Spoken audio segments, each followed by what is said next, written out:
What it do, y'all? It's your brother, man, from the motherland, coming to you guys live from the NY. Back with another one. For those that don't know who I am the Honorable Junns. But family, can we have a real open dialogue today?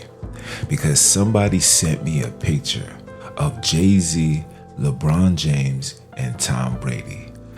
All three standing together at this fantastic fest. And the caption on it says, "Three goats link up." Three goats right now before we do anything. I need you to tell me right now who you think is the real GOAT in that picture. Drop a name, one name, right now. Let's start off with Jay-Z. Now, Jay-Z, when it comes to rap, we're not talking business. We're talking about lyrics, lyricism, creativity, just top of the line, God tier. You don't fit that criteria, Jigga. Not only do you not fit that criteria, you're not even top 10 in real time here in New York. Now, I don't want you to take this as me being disrespectful or taking a shot, because I'm really not. I'm just trying to restore the order when it's pertaining to the term GOAT, right? When Jay-Z first came out, he came out in the time where there was elite MCs. You had the Biggies, you had the Pacs, you had the Rock, the Raekwons, you had the Nas. You know what I'm saying? Like, the streets was just flooded with lyrical monsters. And when Jay-Z came out, Jay-Z was considered a B-class, C-class rapper. In fact, let me roll the tape and let Un tell you that.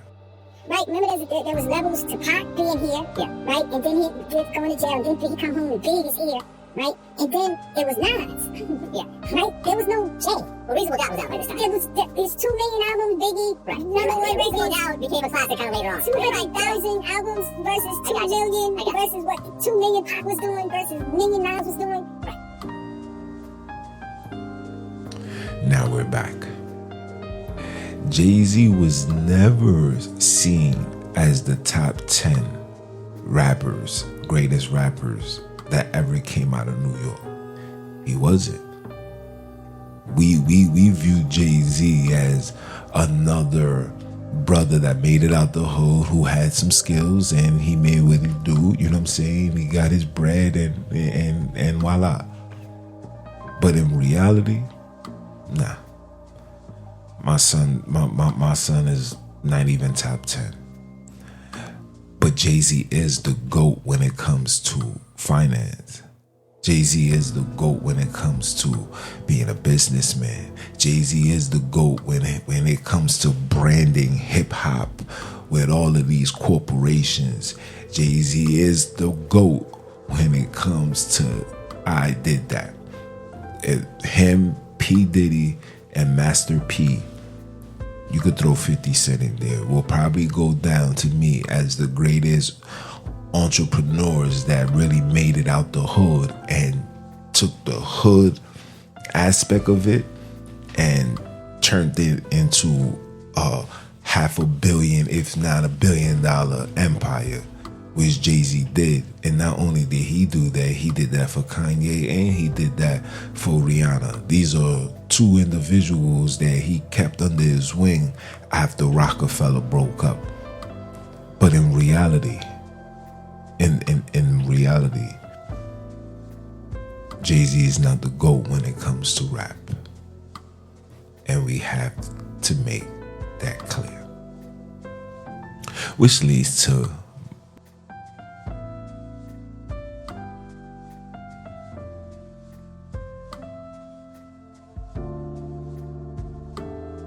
my next individual, LeBron James. Now everybody is defending LeBron James. The Generation Z's, the PlayStations and the NBA 2K players are the ones that's defending LeBron like LeBron is the greatest that ever played the game. But in reality, he's far from that. Not only is he far from it, he's automatically disqualified from that conversation. And you know why? Because he has a losing finals record. That's the reason why. You cannot be considered the GOAT. Again, the term, the greatest that ever did it. You cannot be considered the GOAT when you have a losing finals record. Because what you're displaying is when it really mattered, you folded, you failed. And yes, with all the accolades that you had, shout out to you. We're not going to deny that. What you do off the court, we're not going to deny that. But on this court, when it's considering the greatest that ever did it, doesn't matter all your accolades in the regular season. That shit does not matter. Because when you have a losing finals record, you are a failure. And you cannot even be mentioned in the same breath of those that never lost, of those that won more than they lost. You see, it's a different conversation you have when you keep sports and you keep music and you keep everything in its proper perspective. Everybody became a basketball player. Or should I say, people join the NBA to get on these teams to do what? Win a championship. That is your only job. When you sign that contract and you shake your coach's or the owner's hands, he says to you, we need you to bring us a championship. We hope you can bring us a championship. The championship is all that we care for. And when you have that requirement and when you reach that final stage and lose more than you've won, you cannot be considered the greatest of all times. When you got people like Michael Jordan, who's 6-0. Individuals who went to the finals and didn't lose. Individuals like Kobe Bryant, who's 5-2. These are individuals who made it to the mountaintop and said, I'm staying right here. You made it to the mountaintop 10 times. And you was kicked off the hill 6 times. 6 times more than any basketball player that made it to the finals ever had. You can't be considered the greatest of all times, LeBron. This is no disrespect. This is not me trying to, discredit you as an individual. Because we can talk about what you do off the court. We can talk about how you open the door for your son to play basketball. What father would not love that? And you did that. And I'm going to always applaud you for that. I'm going to applaud you for being a husband and being loyal to your wife, and whatever situations that you guys have, you keep it indoors. You know what I'm saying? You're not in the tabloids. There's no domestic. Like, you really live that clean American nigga life. And I will always commend you for that. Round of applause for that.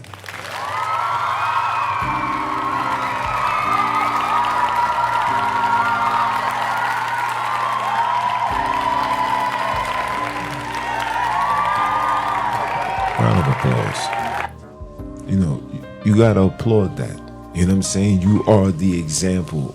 If I'm me being a father and I would want my son to mimic an ideal man, you would be that guy. A melanated man with a melanated woman, embracing melanated, you know what I'm saying, a melanated family, not letting their children, you know what I'm saying, participate in this homophobic, homosexual fugazi, you know what I'm saying? So you got that.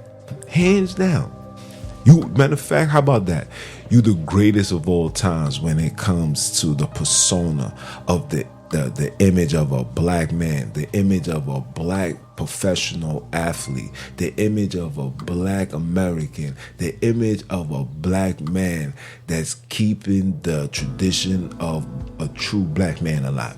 You fit that, hands down. You are the greatest when it comes to that. And what you generated, and you generated that with no, you know what I'm saying, with no tabloids, no controversy. There's nothing that's linked to your name outside of that Diddy party. But hey, everybody know ain't no party like a Diddy party. So yeah, that's what's up. Yeah, you know, that's another topic in itself. But your name is squeaky clean, and because of that, we applaud you. So you're the greatest of all times when it comes to that. But basketball, sitting on the top of the hill looking down at the world, you was disqualified once you had a losing finals record. Yeah, it's wonderful. You made it to the finals 8 straight times.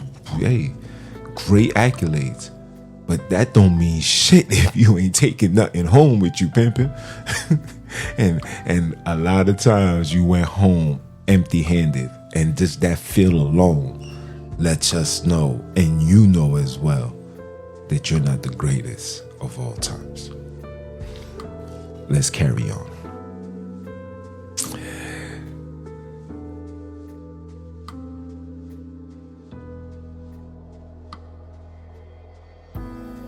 Good old Tom Brady. Have you seen my son Tommy, where he gone? Shout out to Tom Brady, man. Now, Tom Brady, in this image, is the greatest of all times.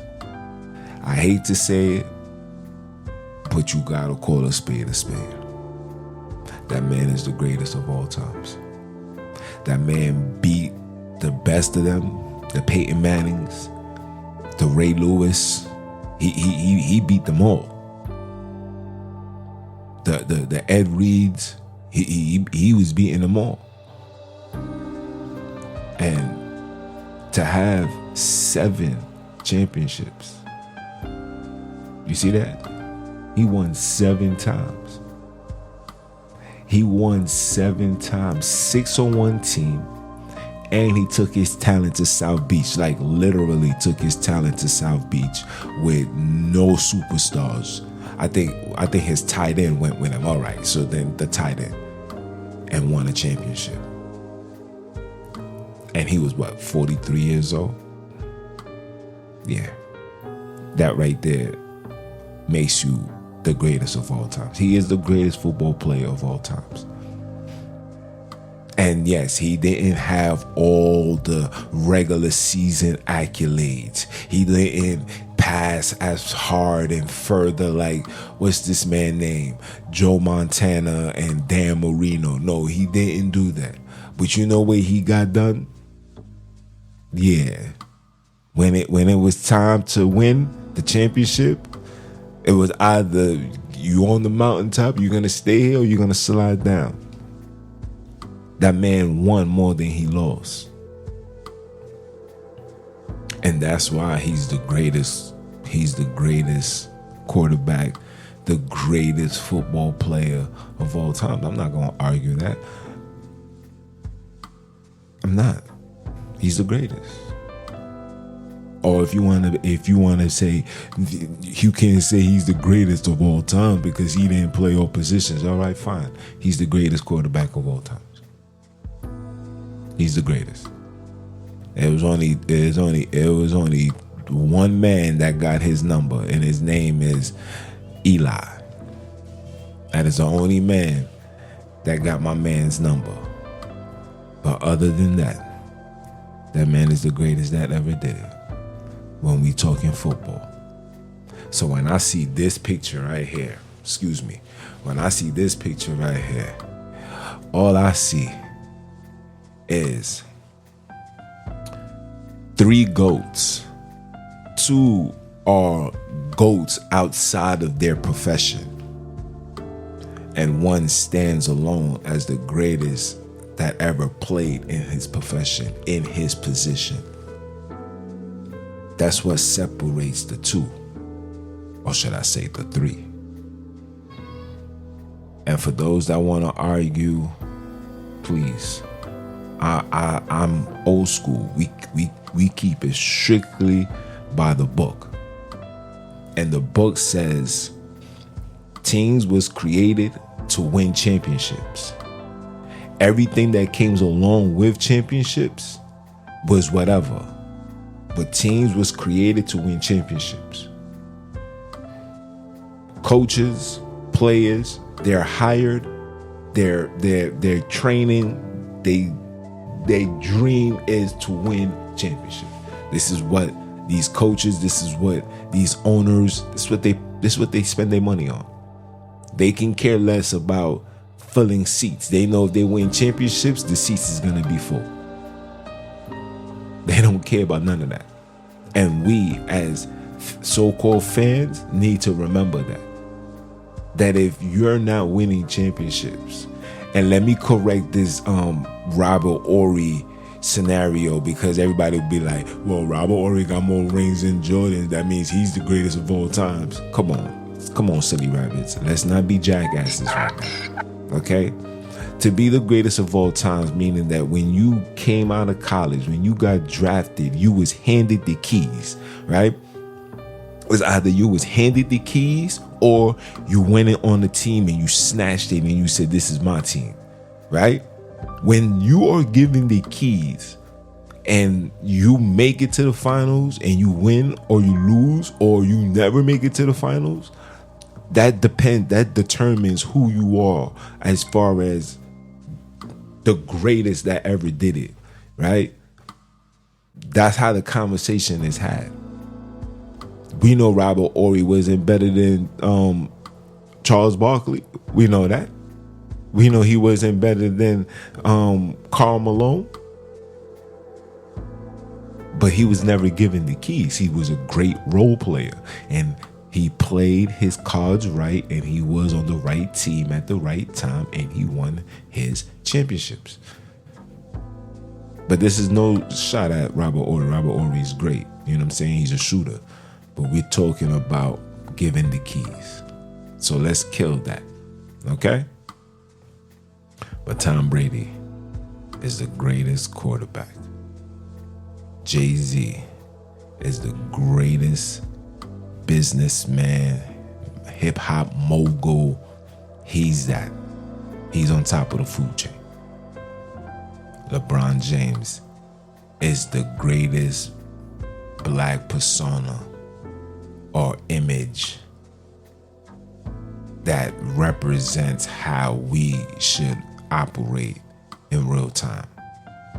Married, children, no scandals, about his money, about his business, listen to music, still in tune, play basketball with his children, play video games with his... Like, the man is a complete guy when it comes to off-field personalities. He's that. I mean, I don't know, because his life is so private, which is phenomenal. And that's why he's the greatest of all times. But basketball, no. Rapping, no. Football, yeah. But if you disagree with what I'm saying, leave your comments down in the comment section. You know what I need you guys to do. Like it, hype it. Don't ever try to strike it. And you already know, it's your brother, man. You understand? And I'ma holler at y'all.